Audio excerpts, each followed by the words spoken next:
بسم اللہ الرحمن الرحیم الحمدللہ ہمارا تفسیر جلالین کا سبق جاری و ساری ہے، اور ہم نے گزشتہ سبق کے اندر پڑھا تھا کہ اللہ تعالیٰ نے بنی اسرائیل پر جو نعمتیں کی تھیں ان کو یاد دلانے کا بیان تھا کہ اللہ تعالیٰ نے ان کو فرمایا کہ میں نے فرعونیوں سے تمہیں نجات دی، جو فرعون کی قوم والے تمہیں پر طرح طرح کے عذابات کرتے تھے، تمہارے بچوں کو مارتے تھے اور تمہاری بچیوں کو یعنی تمہاری عورتوں کو زندہ رکھتے تھے۔ تو اس کی وضاحت گزشتہ درس میں ہو گئی تھی، تو مزید وضاحت پڑھنے کے لیے آپ اس لیکچر کو سن سکتے ہیں۔ تو آج آگے سبق پڑھیں گے، آپ غور سے سماعت کریں۔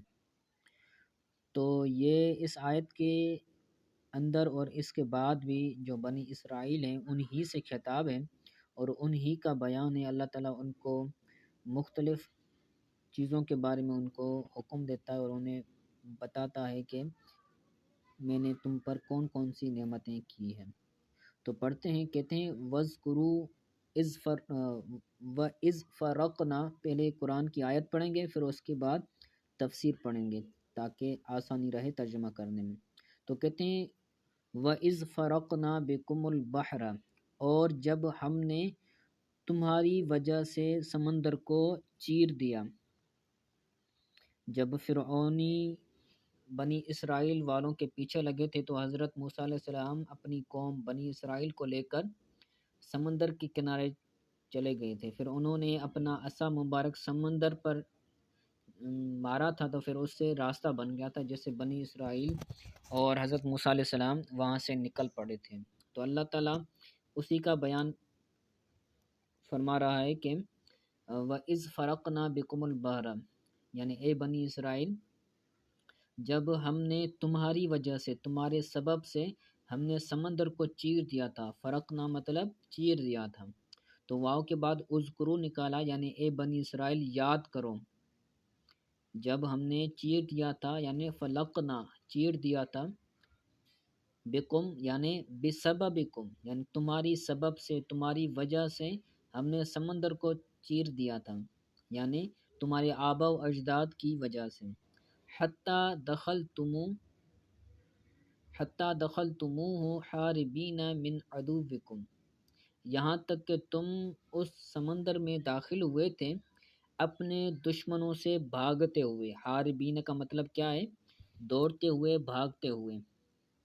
من عدوکم اپنے دشمنوں سے، اور وہ دشمن کون تھے؟ فرعونی تھے۔ دخلتموہ تم اس سمندر میں داخل ہوئے تھے اپنے دشمنوں سے بھاگتے ہوئے۔ فَأَنْجَيْنَاكُمْ وَأَغْرَقْنَا آلَ فِرْعَوْنَ، ہم نے تمہیں نجات دی۔ فَأَنْجَيْنَا ہم نے نجات دی، فا کا معنی تو ہم نے تمہیں نجات دی اور فرعونیوں کو ہم نے غرق کر دیا۔ وَأَغْرَقْنَا آلَ فِرْعَوْنَ، اور ہم نے فرعونیوں کو غرق کر دیا۔ وَأَنْتُمْ تَنْظُرُونَ، اور تم دیکھنے والے تھے۔ انجیناکم کے بعد نکالا من الغرق، یعنی غرق ہونے سے ہم نے تمہیں نجات دی۔ تم غرق ہو جاؤ تو غرق ہونے سے ہم نے تمہیں بچا دیا، اور فرعونیوں کو ہم نے ہلاک کر دیا۔ فرعونی کون تھے؟ قومہ، یعنی فرعون کی قوم کو ہم نے ہلاک کیا۔ معہ فرعون کے ساتھ، یعنی فرعون کو بھی ہلاک کیا اور فرعون کے ساتھ اس کی قوم کو بھی ہم نے ہلاک کر دیا۔ وَأَنْتُمْ تَنْظُرُونَ، اور تم دیکھنے والے تھے۔ إِلَىٰ انطباق البحر علیہم، سمندر کا ان کو ڈھا لینے تک، یعنی سمندر نے ان کو ڈھا لیا، سمندر ان کے اوپر آ گیا تو تم اس چیز کو دیکھنے والے تھے۔ یعنی جب حضرت موسیٰ علیہ السلام اور آپ کی قوم جب سمندر سے گزر گئی، وہ جو راستہ بن گیا تھا بیچ سمندر سے، پھر بنی اسرائیل والے جب گزر گئے تو وہ ایک طرف ہو گئے۔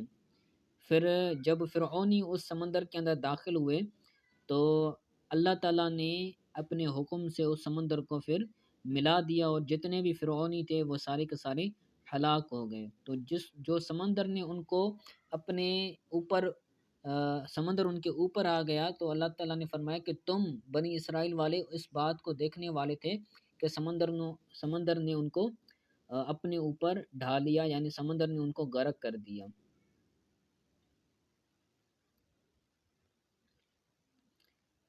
وَإِذْ وَاعَدْنَا مُوسَىٰ 40 لَيْلَةً، اور جب ہم نے وعدہ لیا حضرت موسیٰ علیہ السلام سے 40 راتوں کا، پھر اللہ تعالیٰ نے حضرت موسیٰ علیہ السلام کو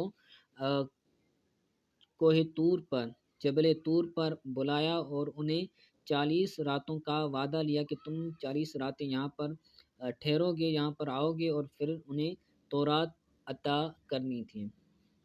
تو جب ہم نے وعدہ لیا، وَإِذْ وَاعَدْنَا، اور جب ہم نے وعدہ لیا موسیٰ 40 لیلۃ، حضرت موسیٰ علیہ السلام سے 40 راتوں کا،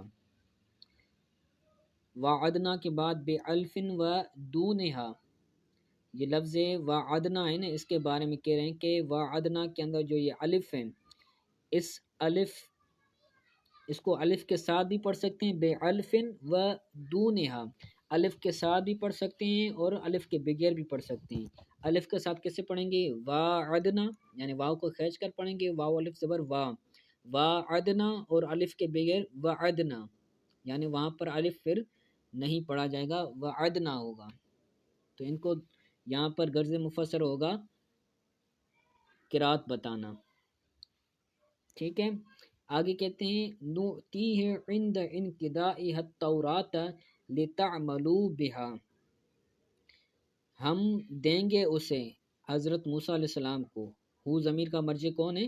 حضرت موسیٰ علیہ السلام، ہم دیں گے اس کو، حضرت موسیٰ علیہ السلام کو، اس مدت کے پورا ہونے کے وقت، یعنی جب 40 راتیں پوری ہو جائے گی تو ہم دیں گے اسے، کیا دیں گے؟ التورات، تورات دیں گے، لِتَعْمَلُوا بِهَا، تاکہ تم اس تورات پر عمل کرو، ٹھیک ہے۔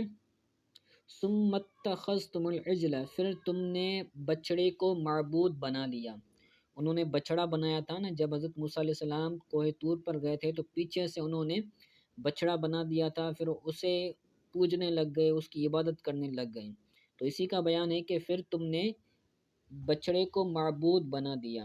الذی صاغہ لکم السامری الہا، جس بچڑے کو سامری نے تمہارے لیے بنایا تھا، صاغہ الذی صاغہ، جس کو بنایا تھا، لکم تمہارے لیے، سامری نے کیا بنایا تھا؟ معبود، یعنی سامری نے بنا کر کہا تھا کہ یہ تمہارے لیے تمہارا معبود ہے، تم اس کی عبادت کرو۔ من بعد ہی، حضرت موسیٰ علیہ السلام کے جانے کے بعد، یعنی جب حضرت موسیٰ علیہ السلام کوہ طور پر چلے گئے تو اس کے بعد انہوں نے بچڑے کو معبود بنا دیا۔ بعدہ کی وضاحت کریں کہ بعد ذہابہ الی میعادنا، ہماری میعاد، ہماری وعدے کی طرف حضرت موسیٰ علیہ السلام کے جانے کے بعد، یعنی اللہ تعالیٰ نے ان کو بلایا تھا نا کوہ طور پر، تو کوہ طور پر ان کا جانے کے بعد، یعنی جب وہ کوہ طور پر چلے گئے تو تم نے یہ چیز کر لی کہ تم نے بچڑے کو معبود بنا دیا۔ وَأَنْتُمْ ظَالِمُونَ، اور تم حد سے بڑھنے والے تھے، وَأَنْتُمْ ظَالِمُونَ، اور تم ظلم کرنے والے تھے، حد سے بڑھنے والے تھے۔ بِاتِّخَاذِهِ لِوَضْعِكُمُ الْعِبَادَةَ فِي غَيْرِ مَحَلِّهَا، تو یاد رکھیں ظلم کا مطلب ہوتا ہے کسی چیز کو وضع الشیء علی غیر محلہ، یا وضع الشیء فی غیر محلہ، کسی چیز کو اس کی جگہ کے علاوہ میں رکھنا، یہ ظلم کہلاتا ہے۔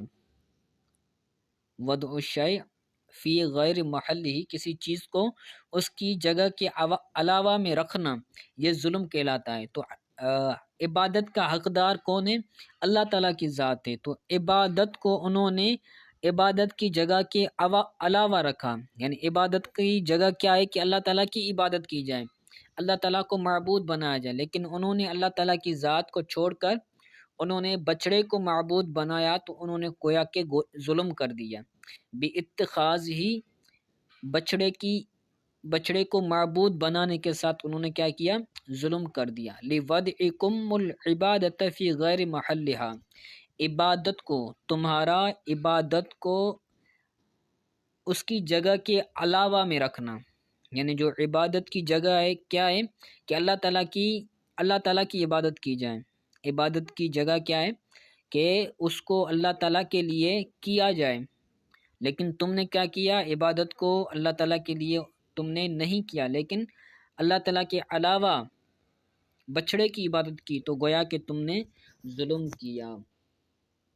ٹھیک ہے، وَأَنْتُمْ ظَالِمُونَ، اور تم ظلم کرنے والے تھے۔ ثُمَّ عَفَوْنَا عَنْكُمْ مِنْ بَعْدِ ذَلِكَ، پھر ہم نے تمہیں معاف کیا۔ ثُمَّ عَفَوْنَا عَنْكُمْ، پھر ہم نے تمہیں معاف کیا، مِنْ بَعْدِ ذَلِكَ، اس کے بعد، یعنی تم نے جب بچڑے کو معبود بنایا تو بچڑے کو معبود بنانے کے بعد ہم نے تمہیں معاف کیا۔ کیوں معاف کیا؟ لَعَلَّكُمْ تَشْكُرُونَ، تاکہ تم شکر کرنے والے بن جاؤ، اس لیے معاف کیا شاید کہ تم شکر کرنے والے بن جاؤ۔ ٹھیک ہے، عفونا کی معنی بتا رہے ہیں، محونا ذنوبکم، ہم نے تمہارے گناہوں کو مٹا دیا۔ عفونا ذنوبکم، مٹا دیا تمہارے گناہوں کو۔ ٹھیک ہے، ذالک کا مشار الیہ بتا رہے ہیں، یہاں پر غرض مفسر کیا ہوگا؟